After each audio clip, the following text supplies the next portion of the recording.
नमस्कार, PTC news देख रहे सभी दर्शकों का स्वागत। मैं हूं आपके साथ अतुल वर्मा, लेकर हाजिर हूं हरियाणा का बुलेटिन। खबरों की शुरुआत करेंगे बड़ी खबर के साथ।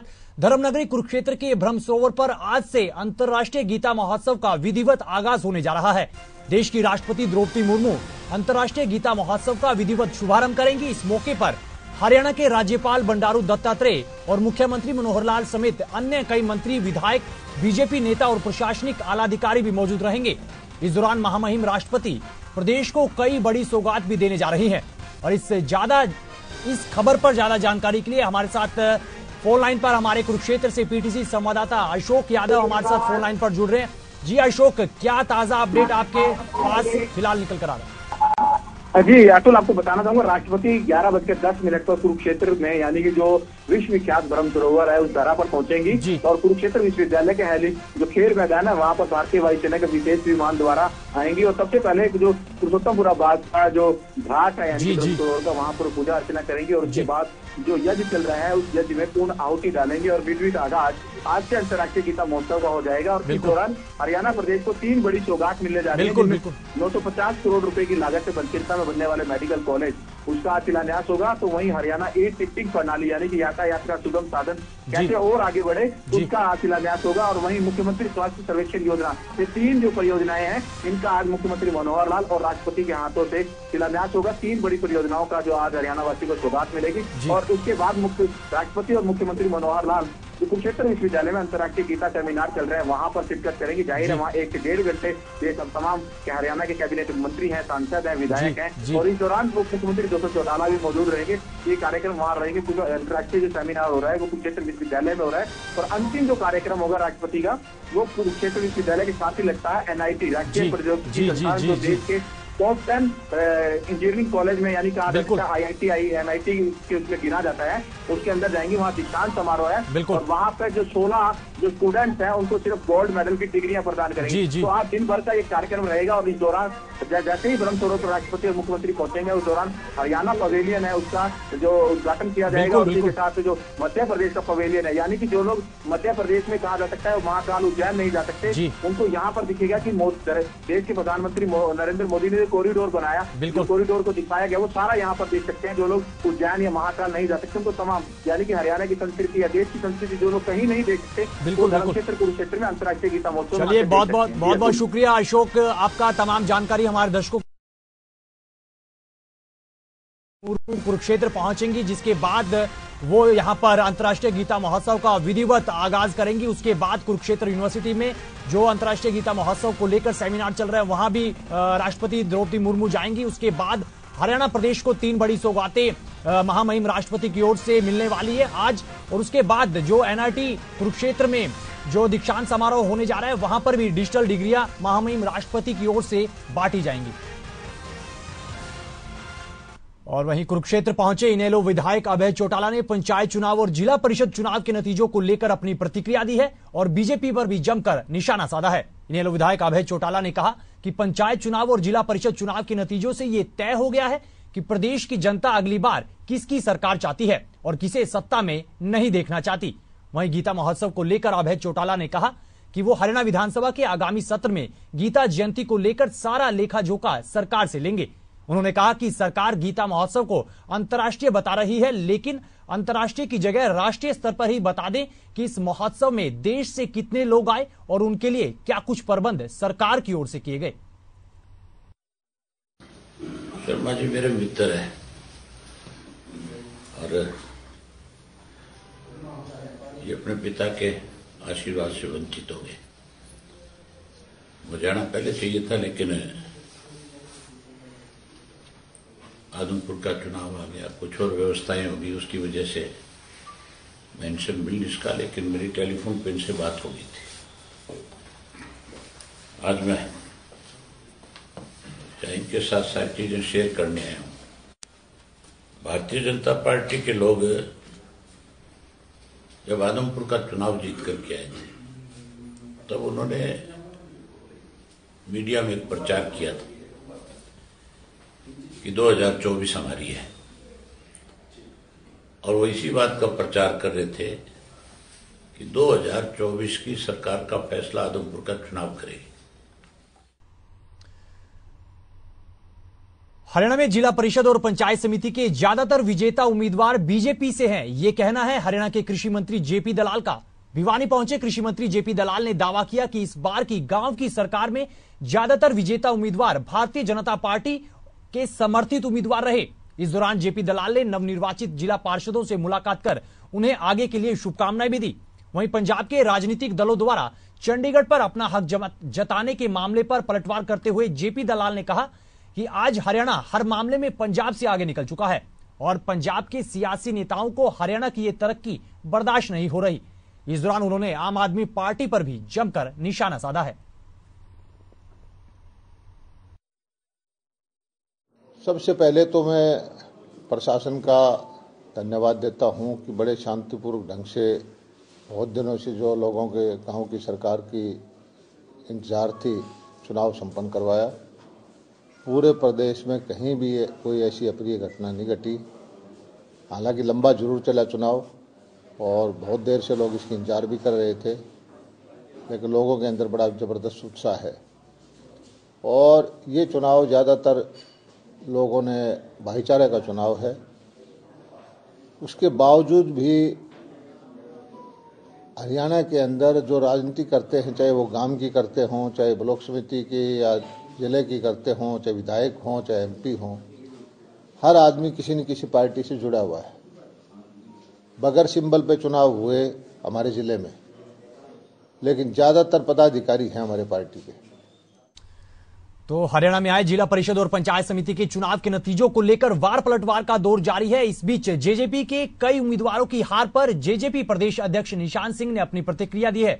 फतेहाबाद पहुंचे निशान सिंह ने कहा कि इस बार के चुनाव में सिर्फ जेजेपी के उम्मीदवार नहीं हारे, बल्कि बीजेपी के कई उम्मीदवारों की भी हार हुई है।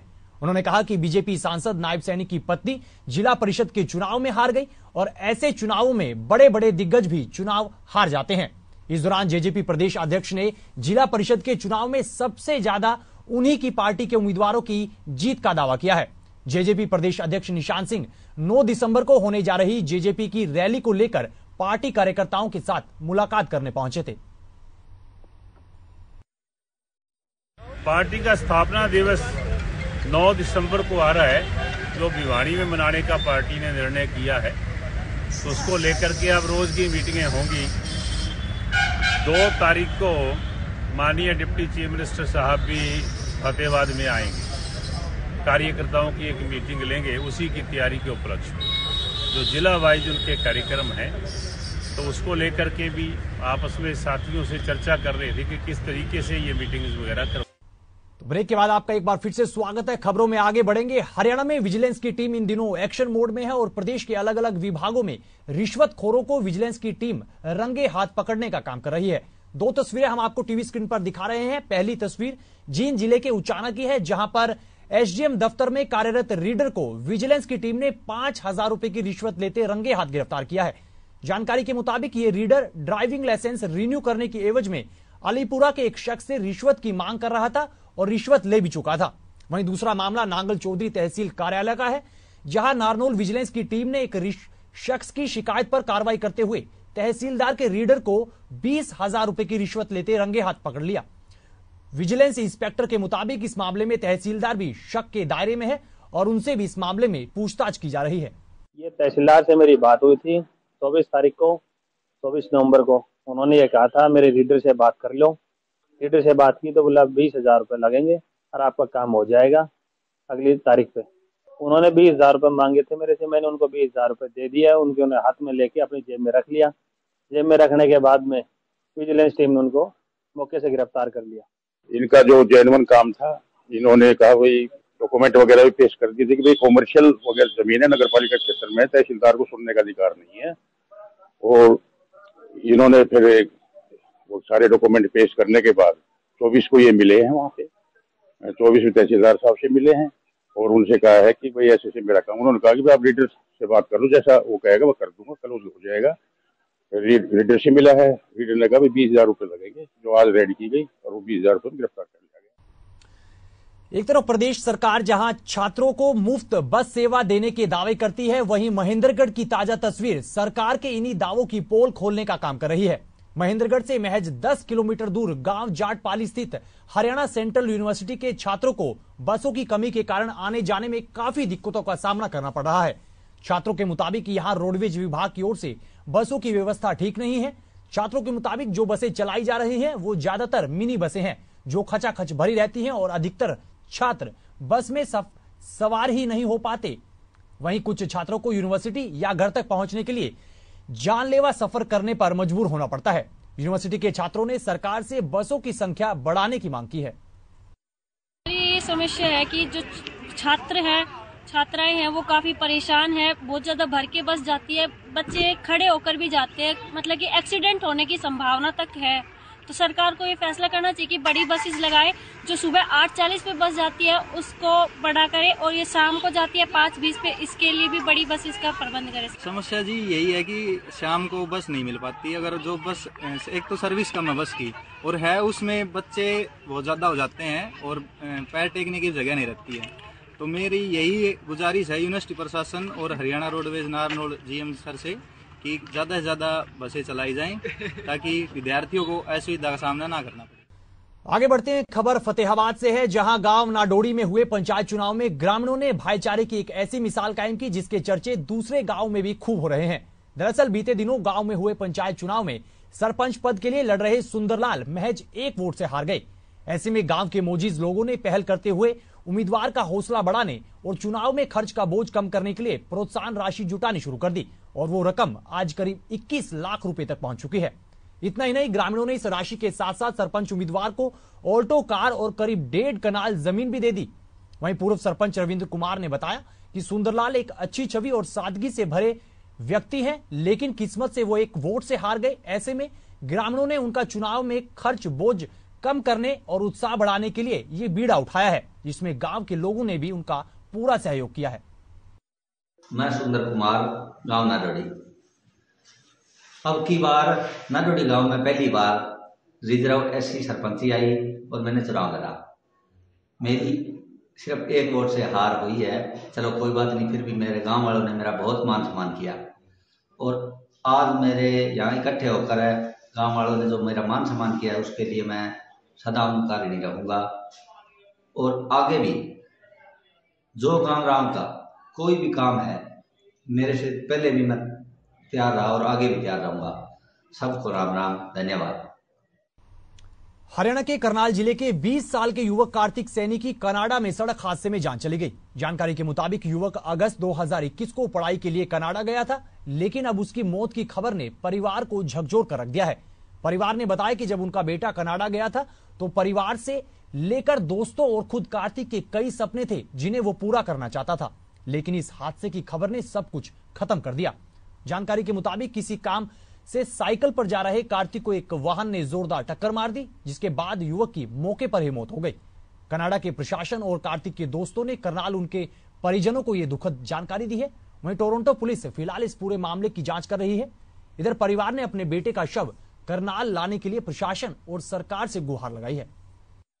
ये जो दुख का पहाड़ों का दुख जो सैनी साहब के परिवार के ऊपर आया है, इसकी भरपाई करना तो सारी उम्र, सारी जिंदगी के लिए बहुत मुश्किल। चाहे हम कहते हैं कि भगवान का बहाना ये दिया हुआ है, चाहे भगवान ही दू, लेकिन मैं तो यही कह सकता हूँ कि सबके बच्चे एक जैसे हैं। इसको तो हमने यहाँ से खुद, कार्तिक को तो मैंने खुद यहाँ से भेजा। मैं यहीं से साथ इकट्ठे हम सैनी साहब वहाँ गए थे। जब से ये न्यूज़ हुई है मेरे तो होश हुआ। मेरी तो यहाँ पे आके लाइव मैंने इनसे सुना, लेकिन मेरे बेटा भी कनाडा में ही है। मेरी तो उनकी वीडियो कॉल पे बात हुई तो मुझे वहीं पता चला मेरे होश बिल्कुल। मैं तो बस प्रशासन से यही अपील करूँगा कि जल्द से जल्द, जितनी जल्दी हो सके, हमारे बेटे को यहाँ पाती फिर कम से कम हम दर्शन कर सकें। प्रशासन से हमारी अपील है, हमारी इसमें मदद की जाए।